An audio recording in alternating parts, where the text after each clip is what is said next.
नमस्कार साथियों, स्वागत है आपका आपके परिवार विदा ब्रांड में। और मैं हूं अभिषेक प्रताप सिंह।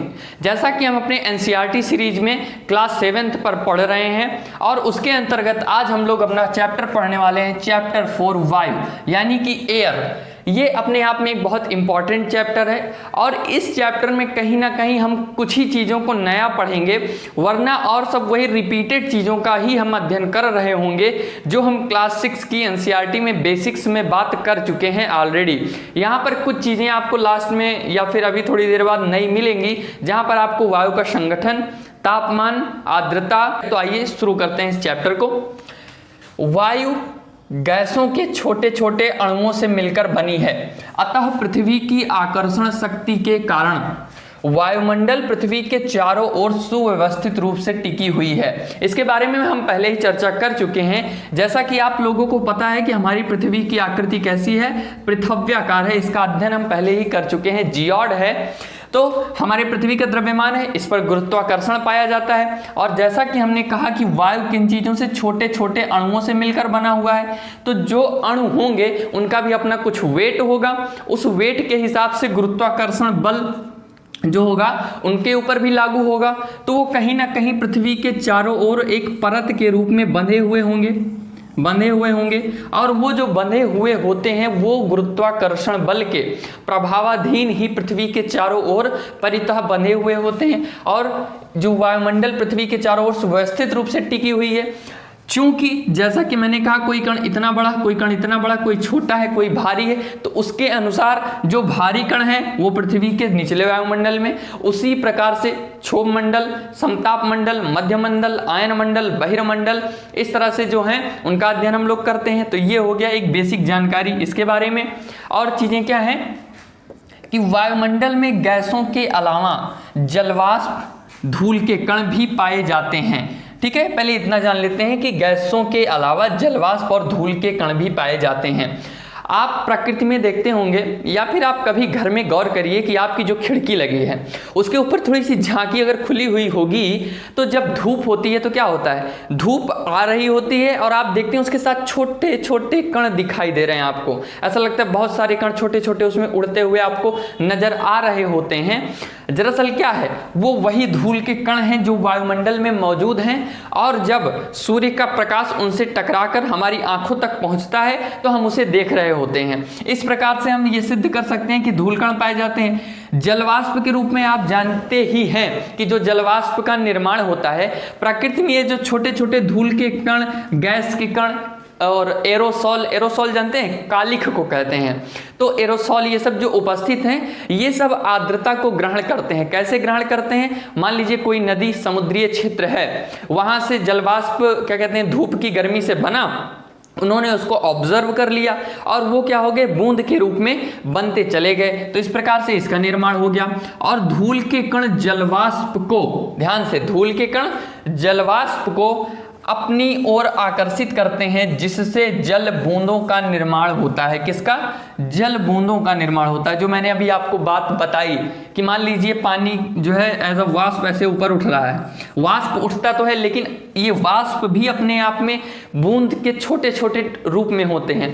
तो जब ये क्या कहते हैं, धूल और इत्यादि होते हैं तो इनसे ये आकर्षित होते हैं, आकर्षित होकर इसमें ये समाहित हो जाते हैं और जब समाहित हो जाते हैं तो ये खुद एक बूंद के रूप में इनका निर्माण यानी कि फॉर्मेशन हो जाता है। इसी से आपके बादल होती है। जब बादल बनते हैं और बूंद कई ज़्यादा बढ़ते धूल कण कम और जलवाष्प अधिक हो जाता है, यानी कि बादल लोड सह नहीं पाता तो फिर बूंदें गिरना शुरू हो जाती हैं। उसी से आपका वर्षा होता है। वर्षा के लिए और भी कारण होते हैं, उनका अध्ययन हम आगे करेंगे। लेकिन एक कारण यह भी होता है कि जब जो है कण जलवाष्प को ज़्यादा एकत्रित कर लेता है और भार को सहन नहीं कर पाता, उसके कारण भी क्योंकि गुरुत्वाकर्षण का प्रभाव है तो वर्षा होना स्वाभाविक सा है। कोहरा ठंडी में आप देखते होंगे आदि इसी प्रक्रिया से निर्मित होते हैं।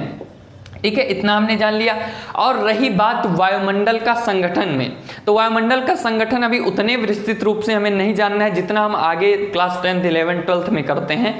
अभी हमें बेसिक सी बात जाननी है, जितना हम सुन के हम लोग सब लोग जान चुके हैं कि प्रायः की 78% नाइट्रोजन पाई जाती है, 21% ऑक्सीजन आपका पाया जाता है, 0.03% CO2 यानी कार्बन डाइऑक्साइड, और 0.93% आपका आर्गन, और 0.04% में अदर गैसेस होती हैं।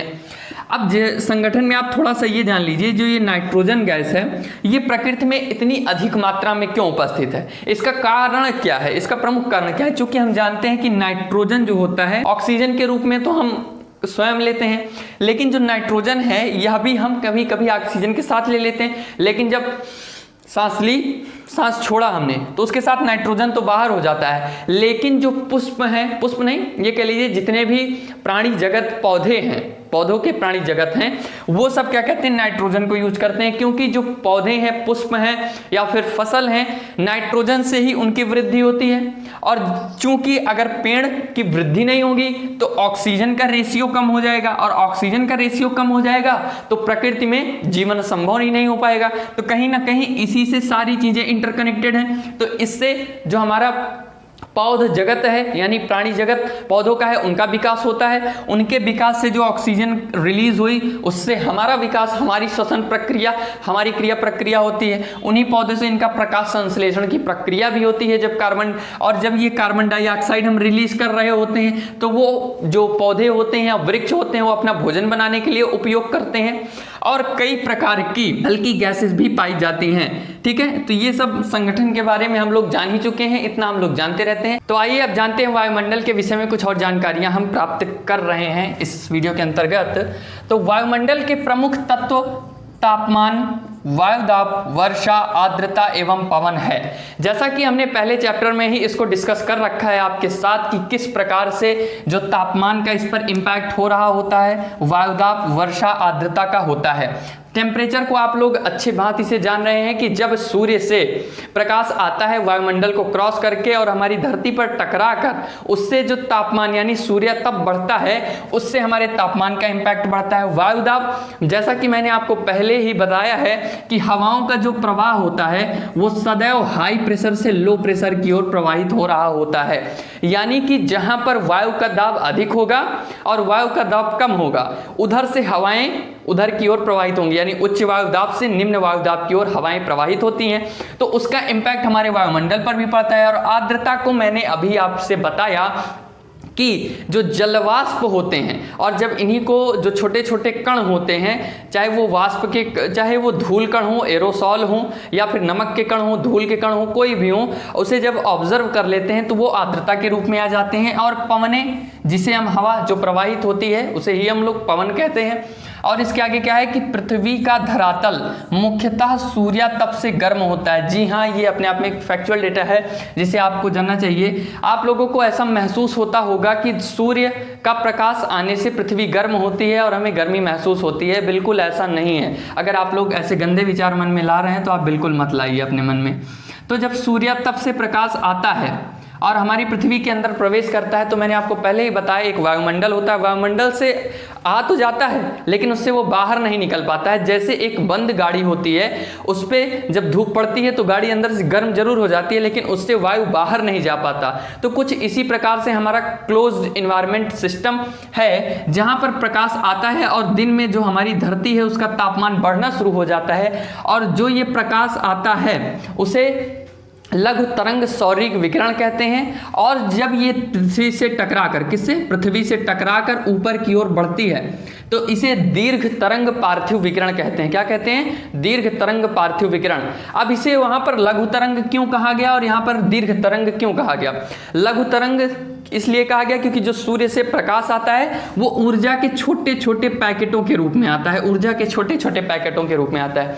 लेकिन जब वो आकर पृथ्वी से टकरा रहा होता है तो वो अपनी ऊर्जा को खोना शुरू करता है, और जब ऊर्जा खोने लगता है तो उसमें गैप बढ़ जाते हैं। तो इसलिए उसे दीर्घ तरंग पार्थिव विकिरण समीकरण कहा जाता है। जैसे कि साइंस का अपने आप में एक लॉ होता है, having more energy less stability, having less energy more stability, ये इसका रूल होता है। तो कुछ इस प्रकार से ये कार्य कर रहा होता है।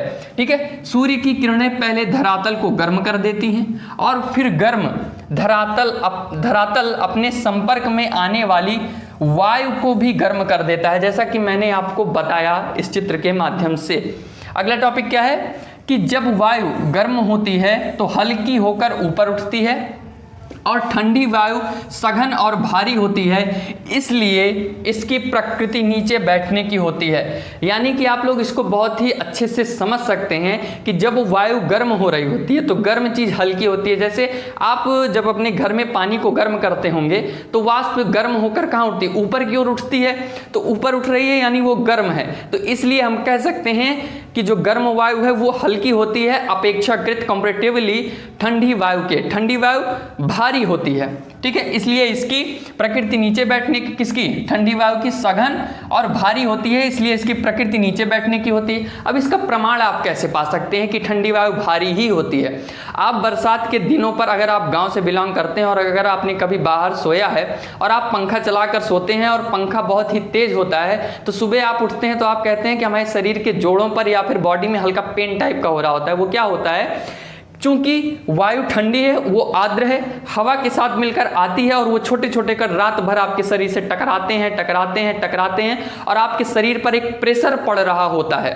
तो उससे क्या होगा? हल्की हल्की पेन शुरू हो रही होती है। तो इस प्रकार से हम समझ सकते हैं कि ठंडी हवा भारी होती है। इस प्रकार हवाओं का स्थानांतरण होता रहता है और वायु चक्र चलता रहता है। क्या चलता रहता है? वायु चक्र चलता रहता है। यहाँ की हवा ठंडी हुई और यहाँ की हवा गर्म हुई, तो ये गर्म होकर ऊपर उठी, ये ठंडी होकर जब तक गई, इतने प्रोसेस में इन महाराज का तापमान कम हो जाता है, तो ये फिर नीचे आते हैं और ये फिर इस तरह का वायु चक्र चलता रहता है। ठीक है, अब आता है कि सामान्यतया वायु दाब एवं तापमान में विपरीत संबंध होता है, अर्थात जब तापमान अधिक तो वायुदाब कम एवं जब वायुदाब अधिक तो तापमान कम होता है। ठीक है, इसलिए हिमालय की चोटियों पर सदैव बर्फ जमी रहती है। जब टेम्परेचर अधिक होगा तो हमारी वायु कैसी होगी? गर्म होगी। गर्म होगी तो वो नीचे बैठेगी, तो हम कह सकते हैं ना कि तापमान अधिक तो वायुदाब कम हो गया। लेकिन जब वायुदाब अधिक तो तापमान कम होता है, या फिर आप कह सकते हैं कि जब तापमान कम हो रहा है तो वायुदाब अधिक हो रहा है। कैसे? तापमान कम, आप ध्रुवीय प्रदेशों में देखिए तापमान कम है वहां पर और वहां पर बर्फ भी जमा रखा है, यानी कि वहां पर ठंडी हवा का दबाव ज्यादा है। तो इस प्रकार से हमने इसको समझ लिया कि तापमान कम होता है तो वायुदाब अधिक होता है, और अगर वायुदाब कम होगा तो तापमान ऑटोमेटिकली अधिक हो रहा होगा। ठीक है, तो इस तरह से ये चीज हो गई। फिर आता है कि वायु में स्वयं का भार होता है। वायु में स्वयं का भार होता है, इस कारण धरातल पर वायु अपने भार द्वारा दबाव डालती है। मैंने आपको उदाहरण दिया कि अगर आप अपने घर में सो रहे होते हैं तो एक फैक्ट और आप जानिए कि जो प्राकृतिक हवा होती है, अगर आप उसमें सोते हैं तो आपके शरीर में उतना दर्द महसूस नहीं होता है या फिर नेग्लिजिबल अमाउंट ऑफ रेशियो में होता है। लेकिन जब आप अपने बेड पर सो रहे होते हैं और पंखा अपने फुल स्पीड में होता है और खासकर सीलिंग फैन, तो क्या है, वो सीधा आप ऐसे लेटे हुए और सीधी हवा आपके ऊपर पड़ रही है, रात भर आपके ऊपर हवा पड़ रही है, यानी कि आपके ऊपर उस हवा का प्रेशर पड़ रहा होता है, जो कि प्राकृतिक वायु के 10 गुना मैक्सिमम होती है, 10 गुना अधिक होती है उससे।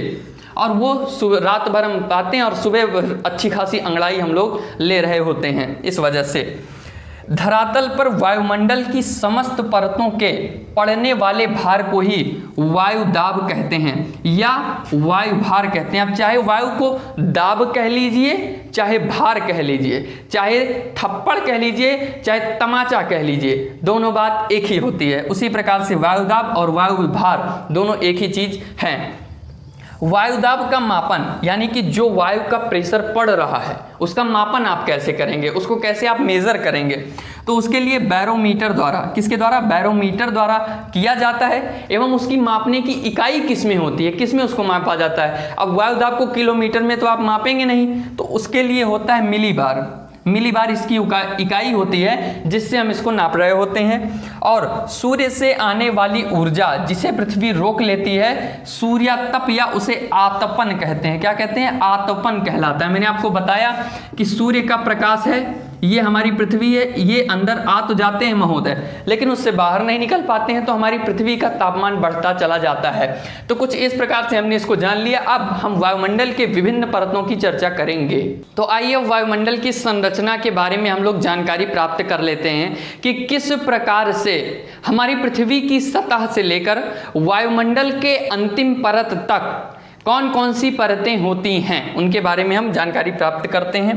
तो जो मान लीजिए आप कि ये हमारी पृथ्वी है, ठीक है, ऐसी पृथ्वी है नहीं, वैसे ऐसी दिख रही है, हम बनाए हैं, तो हमारी पृथ्वी है। आप ये मान लीजिए ये क्या है? पृथ्वी की एक सतह है, और पृथ्वी की सतह से लेकर यानी कि एकदम टच करते हुए सतह का ऊपरी स्तर तक इसका विस्तार पाया जाता है। तो यह किस प्रकार से होता है?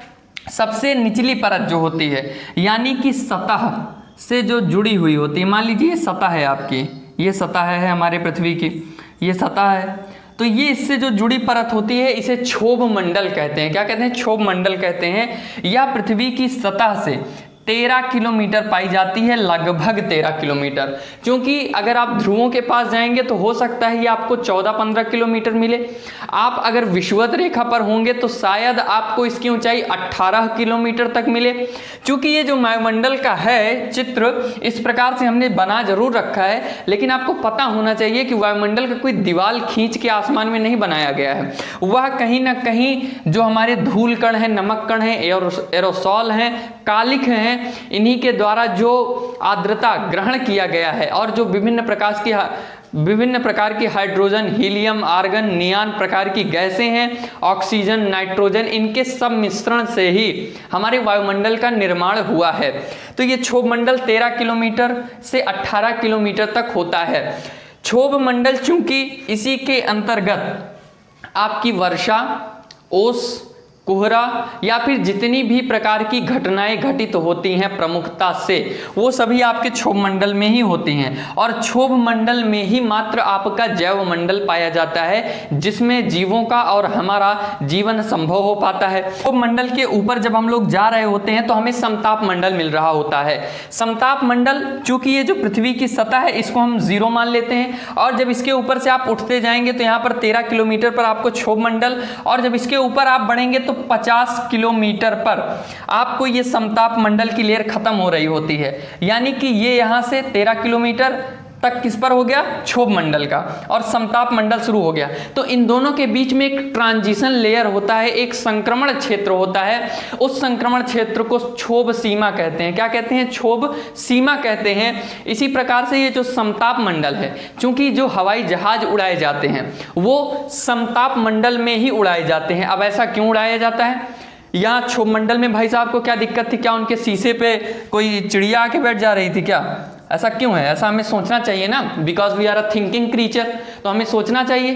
तो दिक्कत इस चीज की होती है क्योंकि मैंने आपको बताया बादल, वर्षा, कोहरा इत्यादि प्रकार की जितनी भी मौसम से संबंधित एवं जलवायुवीय घटनाएं होती हैं वो क्षोभ मंडल में घटित हो रही होती हैं। लेकिन समताप मंडल बादलों के ऊपर होता है, जिस पर आप लोग सुनते हैं कि जिसमें बाज उड़ा करता है, तो उसी में हवाई जहाज उड़ाया जाता है। तो इस प्रकार से समताप मंडल हो गया। समताप मंडल में ही आपकी ओजोन परत पाई जाती है। कौन सी? ओजोन परत पाई जाती है, जिससे जो कि हमें सूर्य के हानिकारक किरणों से बचा रहा होता है, वो ओजोन परत हो गई। अब उसके ऊपर जब आप उठना शुरू करते हैं तो फिर एक ट्रांजिशन लेयर आता है, एक फिर से संक्रमण क्षेत्र आता है जिसे कहते हैं समताप सीमा। ये समताप सीमा समताप मंडल जहां पर खत्म हो रहा होता है और मध्य मंडल जहां पर शुरू हो रहा होता है वह समताप सीमा कहलाती है, और जो कि 80 किलोमीटर के लेयर में होती है। कहां से? सतह से आप चलते चलते जब 80 किलोमीटर पर पहुंच जाएंगे तो वहां से आपको क्या कहते हैं, समताप मंडल खत्म होकर मध्य मंडल का पूरा क्षेत्र मिल रहा होता है। तो इस प्रकार से ये मध्य मंडल का हो गया। आयन मंडल के विषय में जानकारी प्राप्त करें तो ये अपने आप में एक वृहद क्षेत्रीय लेयर होती है जिसमें आयंस पाए जाते हैं। आयंस किस प्रकार से, जो ये प्लस माइनस आयंस होते हैं, इसमें रेडियो तरंगों का प्रसारण होता है। यानी जो आपकी टीवी चल रही है, आपका रेडियो चल रहा है, या फिर जितने भी रेडियो वेव्स प्रकार की तरंगों से संचालित टेक्नोलॉजी हो सकती है, वो इसी मंडल से टकराकर पृथ्वी से लौटकर वापस जा रही होती हैं, जो कि 100 से 400 किलोमीटर के बीच की मोटी परत होती है। तो इसके बाद आता है मध्य सीमा, यानी कि जहां पर आपका आयन मंडल, ये जो आपका मध्य मंडल है, ये खत्म होके आता है मध्य सीमा ट्रांजिशन फील्ड का, ये है आयन मंडल का। और जब आयन मंडल फिनिश होकर शुरू होता है तो उसे बाह्य सीमा कहते हैं, बहिर्मंडल का। बहिर्मंडल अपने आप में एक विस्तृत क्षेत्र होता है जो कि अंतरिक्ष से जुड़ा हुआ होता है, जो कि अंतरिक्ष से एकदम जुड़ चुका हुआ होता है। देखिए, इसके बीच में दो मत हैं। एक विद्वानों का कहना है कि जो हमारी वायुमंडल है वो पृथ्वी की सतह से लेकर और सबसे ऊपरी परत तक मात्र 1000 किलोमीटर पर है। कुछ विद्वानों का मानना है कि नहीं, सिर्फ 1600 किलोमीटर है। तो कुछ इस प्रकार से उसमें मतभेद आते रहते हैं। तो यहाँ पर हम लोग प्रमुखता से, चूंकि एनसीईआरटी हमारा आधार है और एनसीईआरटी के बेस पर ही हम किसी चीज का अध्ययन कर रहे हैं, तो यहाँ पर हम 1000 किलोमीटर को मानकर चलते हैं और इस प्रकार से इसका अध्ययन कर रहे होते हैं। अब इन चीजों में आपको हम ये बताना चाहेंगे कि किस प्रकार से आपने ये, जैसे मैंने अभी पहले ही बताया आपको कि जैसे जैसे हम अपनी सतह से ऊपर उठते जाते हैं तो तापमान गिरता जाता है। यानी कि इन सभी परतों में ये कंडीशन अप्लाई नहीं होती है कि जैसे जैसे हम ऊपर उठते जाते हैं वैसे वैसे तापमान गिरता जाता है। इसकी कई कंडीशंस होती हैं, हर लेयर के लिए अलग अलग। तो उसके लिए आपको एक शॉर्ट ट्रिक जानना चाहिए जिस पर आप इसको अध्ययन कर सकें। वो क्या हो सकता है, आप ले सकते हैं, मैं यहाँ पे बता दूं, DI और फिर I, ठीक है। यानी कि 2 2 4 1 5, ये 5 हो गए। और हमारी लेयर्स कितनी हैं, 5 लेयर्स हैं हमारी। यानी कि जब हम पृथ्वी की सतह से ऊपर उठ रहे होते हैं, किसमें, क्षोभ मंडल में, तो इसका तापमान क्या होता है, गिर रहा होता है, यानी डिक्रीज हो रहा होता है। और जैसे ही हम समताप मंडल में पहुंचते हैं वहां से तापमान उठना शुरू हो जाता है। अब इसका रीजन जानिए। जो आपका क्षोभ मंडल है, इसमें आपका कार्बन डाइऑक्साइड इत्यादि प्रकार की प्रमुख गैसें पाई जाती हैं, जिस पर जब सूर्य का प्रकाश आता है, पृथ्वी से टकराकर ऊपर उठता है, तो यहाँ पर तापमान तो बढ़ रहा है ना, क्योंकि सूर्य का तापमान आता है और फिर टकराकर ऊपर बढ़ना शुरू हो रहा है। और यहाँ क्षोभ मंडल के बाद जब समताप मंडल आ रहा होता है तो यहाँ पर तापमान बढ़ क्यों रहा है, इसका रीजन क्या है, इसलिए बढ़ रहा है क्योंकि जब आ रहा है तो जो ओजोन परत है वो सूर्य के हानिकारक विकिरण को ऑब्जर्व कर लेती है, तो उसमें अपने आप में टेम्परेचर बढ़ना शुरू हो गया, तो इसलिए उसका टेम्परेचर क्या होगा, इंक्रीज होगा। फिर आपका मध्यमंडल आता है। चूंकि यहाँ से जो तापमान इंक्रीज हो रहा होता है वो इंक्रीज होते होते मध्यमंडल तक ये डिक्रीज होना शुरू हो जाता है, क्योंकि जो चीज़ बढ़ती है वो चीज़ घटती भी है। तो यानी कि एक प्रकार से DID, फिर आ गया आपका आयन मंडल, यहाँ पर फिर से तापमान इंक्रीज होना शुरू हो जाता है। और फिर आता है आपका बहिर्मंडल, इसमें भी तापमान बढ़ रहा होता है। लेकिन ये इसमें जो तापमान बढ़ रहा होता है, इसमें हाइड्रोजन, हीलियम प्रकार की गैसें होती हैं। तापमान इस मात्रा में बढ़ता है जिसका अनुभव नेग्लिजिबल अमाउंट ऑफ रेशियो में किया जा सकता है, यानी कि उसका हमें महसूस नहीं होता है। तो इसलिए आप जान सकते हैं, ऐसा कह सकते हैं कि दीदी आई, यानी कि DI, decrease, increase, decrease, increase और इंक्रीज। तो इस प्रकार से आप संरचना को समझ चुके होंगे और बेहतर तरीके से समझ चुके होंगे। तो जैसा कि पवन है, इसमें क्या है, पवन क्या है, वही जो मैंने आपको बताया कि पवन उच्च वायुदाब से निम्न वायुदाब की ओर प्रवाहित होने वाली वायु को पवन कहते हैं। ठीक है, ये 3 प्रकार की होती हैं, स्थायी पवने, मौसमी पवने और स्थानीय पवने। तीनों की परिभाषा बहुत ही सरल है, आपको समझाते हैं हम। ऐसी पवनें जो वर्ष भर एक निश्चित दिशा में प्रवाहित होती हैं अस्थायी पवनें कहलाती हैं। अब एक ही दिशा में प्रवाहित होती हैं कैसे, आपको चित्र के माध्यम से हम इसे समझाते हैं। ये हमारी पृथ्वी है और ये 0 डिग्री रेखा है और ये हमारा साउथ पोल है और ये हमारा नॉर्थ पोल है। और जैसा कि हमको पता है कि हमारे पृथ्वी की घूर्णन गति कैसी है, फ्रॉम वेस्ट टू ईस्ट है, यानी कि पश्चिम से पूर्व की ओर प्रवाहित हो रही है। तो जब पश्चिम से पूर्व की ओर प्रवाहित हो रही है हमारी पृथ्वी, तो जो हवा का प्रभाव होगा, यानी जो हवा प्रवाहित होगी वो उसके अपोजिट दिशा में प्रवाहित होगी। कैसे? आपने अगर कभी ऐसा महसूस किया हो कि ट्रेन जब एकदम धीमी होती है और हम चलते हुए ट्रेन से अगर उतरने का प्रयास करते हैं, तो ट्रेन अगर इस दिशा में जा रही है तो हम उसी दिशा में उसकी खिड़की से नहीं कूदते हैं। ट्रेन इधर चल रही है तो हम इस तरफ यानी इस तरफ से उतरते हैं और फिर आगे करते जाते हैं। कुछ इसी प्रकार से पवन का प्रवाह होता है। जब पृथ्वी राउंड बाय राउंड कुछ इस तरह से गति कर रही है, तो जो हवा होगी उसके अपोजिट में चलेगी, ठीक है, उसके बैलेंस को मेंटेन करने के लिए। तो यहाँ जो साउथ पोल से हवाएं प्रवाहित होंगी वो कुछ ऐसी प्रवाहित होंगी। ये वर्ष भर एक ही दिशा में प्रवाहित होती हैं, इन्हें अस्थायी पवनें कहते हैं। नॉर्थ पोल से ये ऐसे प्रवाहित होती हैं, कुछ इस प्रकार से प्रवाहित होती हैं। तो ये क्या हो गए, ये सब पश्चिमी अस्थायी पवन हो गए। अब एक और स्टेज आती है, दूसरी स्टेज आती है जो कि आपके भूमध्य रेखा से प्रवाहित होती है। ये 0 डिग्री रेखा है। चूंकि यहाँ सूर्य तप की प्राप्ति सर्वाधिक होती है, समुद्री क्षेत्र है, हवा ऊपर उठते हुए जाती है, तो हवा का प्रभाव कैसा होता है, कुछ इस प्रकार से होता है, कुछ इस प्रकार से होता है, कुछ इस प्रकार से होता है। तो ये क्या है, ये पूर्व की ओर जा रही हैं, क्योंकि ये मध्य भाग में है तो ये ऊपर उठेंगी, तो इन पर विक्षोभ का प्रभाव होगा। यानी वही कि पृथ्वी वेस्ट टू ईस्ट घूर्णन कर रही है, तो उसके प्रभावाधीन वो हवाएं, यानी जो भूमध्य रेखा से अस्थायी पवनें उठेंगी वो पूर्व की ओर, और जो ध्रुवों से उठेंगी वो पश्चिम की ओर प्रवाहित होती हैं। तो इस प्रकार से ये अस्थायी पवनें होंगी। फिर आता है मौसमी पवनें। ऐसी पवनें जो अपनी दिशा ऋतुओं के अनुसार परिवर्तित कहती रहती हैं, उन्हें मौसमी पवनें कहते हैं। जैसे भारत की मानसूनी वायु, आपको पता है कि भारत की जो मानसूनी वायु है वह 6 महीने समुद्र से स्थल की ओर एवं 6 माह स्थल से समुद्र की ओर प्रवाहित होती है, जिसे मौसमी पवनें कहते हैं। उसके बाद आता है स्थानीय पवनें। किसी क्षेत्र विशेष में प्रवाहित होने वाली पवनों को स्थानीय पवनें कहते हैं। यानी कि किसी पर्टिकुलर एरिया में, यानी कि अगर ये हमारा इंडिया है, ठीक, हमारा ये इंडिया है और इस इंडिया वाले भाग में, ठीक है, कोई हमारे इंडिया वाले भाग में, ठीक, यहाँ पर अगर कोई हवा प्रवाहित हो रही है तो वो उस क्षेत्र विशेष की प्रवाहित होने वाली वायु है, जिसे हम लोग क्या कहते हैं, स्थानीय पवन कहते हैं। इसका सबसे अच्छा उदाहरण आप ले सकते हैं कि भारत में भी उत्तर भारत के विशेषकर क्षेत्र में प्रवाहित होने वाली हवा या फिर स्थानीय पवन, लू जिसे हम कहते हैं, वो स्थानीय पवन कहलाती है। तो इस प्रकार से इस सेगमेंट में हम अपना चैप्टर 4 वायु को ख़त्म कर चुके हैं। तो आपको वीडियो पसंद आई होगी, तो इसी के साथ वीडियो को ज़्यादा से ज़्यादा लाइक करें, शेयर करें, सब्सक्राइब करें। और इस चैप्टर से रिलेटेड जो नोट्स हैं वो आपको हमारे टेलीग्राम चैनल से मिल जाएंगे, जिसका लिंक हमारे डिस्क्रिप्शन बॉक्स में दिया हुआ है। वहाँ से आप जाकर और आप क्लास 6 की ज्योग्राफी हिस्ट्री की सीरीज से गुजरते हुए अपने ज्ञान को बढ़ा सकते हैं। तो आज की वीडियो यहीं तक। Thank you very much.